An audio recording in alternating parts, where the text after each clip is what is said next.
तर नमस्कार.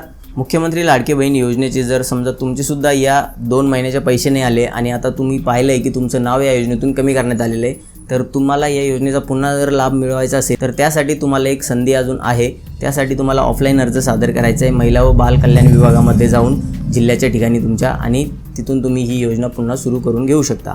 पण त्याआधी एक गोष्ट इथे समजून घ्या. तुम्हाला एक काम आधी करायचं आहे आणि त्यानंतर हे दुसरं काम करायचं आहे. आता पहिल्याचं जे एक आधी काम करायचं आहे ते म्हणजे असं आहे की तुमचं जे काही राशन कार्ड आहे त्या राशन कार्डवरती तुमचं जर नाव असेल आणि अजून दुसऱ्या एखाद्या महिलेचं नाव असेल जी विवाहित महिला आहे तुमच्या कुटुंबामधली, जसे की तुमची सासू असू शकते किंवा तुमच्या दीर भायाची वाईफ असू शकते, तर असे जर तुमचं कुटुंब मोठं आहे आणि तुमच्या सर्व कुटुंबाचं एकच राशन कार्ड आहे तर तुम्हाला ते राशन कार्ड वेगवेगळे करायचे. म्हणजे तुम्ही एका कुटुंबातून एकच महिला लाभ घेत आहे या कंडिशनला आपण पूर्ण करणार आहे.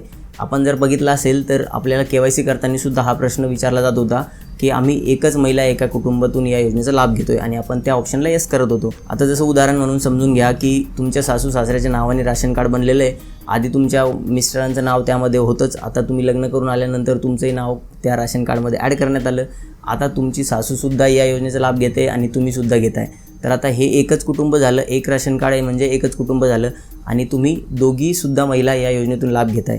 तर योजनेची कंडिशन ही आहे की एका कुटुंबातून एकच महिला लाभ घेतली पाहिजे. तर अशामुळं काय झालं की कुठल्या तरी एका महिलेचं नाव या योजनेतून कमी करण्यात आलं आणि दुसऱ्या महिलेला फक्त या योजनेचा लाभ सुरू ठेवण्यात आला. तर यासाठी काय करायचं, तुम्हाला वेगळे 2 राशन कार्ड बनवायचे. जर एखाद्या कुटुंबामध्ये 3 विवाहित महिला असेल तर तिघींनीसुद्धा वेगवेगळे राशन कार्ड बनवायचे आणि ते राशन कार्ड तुमच्या आधार कार्डची कॉपी आणि तुमच्या बँकेचं पासबुक हे घेऊन तुम्हाला महिला व बाल विकास विभागामध्ये जायचं आहे जिल्ह्याच्या ठिकाणी आणि तिथे एक अर्ज तुम्हाला सादर करायचा आहे आणि त्यानंतर तुम्ही या योजनेचा लाभ घेऊ शकता. बाकीच्यासुद्धा ज्या काही अटी शर्ती आहेत त्यासुद्धा तुम्ही पूर्ण केलेल्या असल्या पाहिजे. त्यासाठी जर तुमच्या घरी कार वगैरे असेल किंवा तुमचे मिस्टर ITR वगैरे फाईल करत असाल आणि तुमचं एकच राशन कार्ड पण होतं तर मग तुम्ही हे राशन कार्ड वेगळं केलं तरीसुद्धा होऊ शकतं की तुमच्या या योजना सुरू नाही होणार आहे.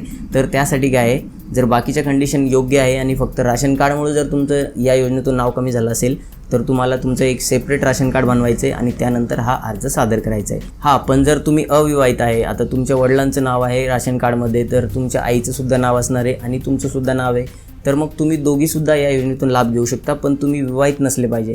पण आता बऱ्याचशा अशा महिला आहेत विवाह झाल्यानंतर आपण काय करतो, राशन कार्डवरती वाईफचंसुद्धा नाव ॲड करून घेतो आणि त्यानंतर मग आपण या योजनेमध्ये फॉर्म भरला आणि आपल्याला ही योजना सुरू झाली.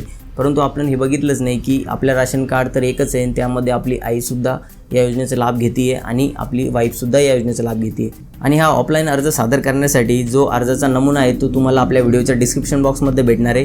तिथून तुम्ही याला डाउनलोड करू शकता. तर हा महत्त्वपूर्ण व्हिडिओ होता. जर व्हिडिओ आपल्याला आवडला असेल तर व्हिडिओला नक्की लाईक करा. आपल्या चॅनलवरती पहिल्यांदाच आले असाल तर चॅनल नक्की सबस्क्राईब करून ठेवा. भेटूया नवीन माहितीसह नवीन व्हिडिओमध्ये. तोपर्यंत धन्यवाद.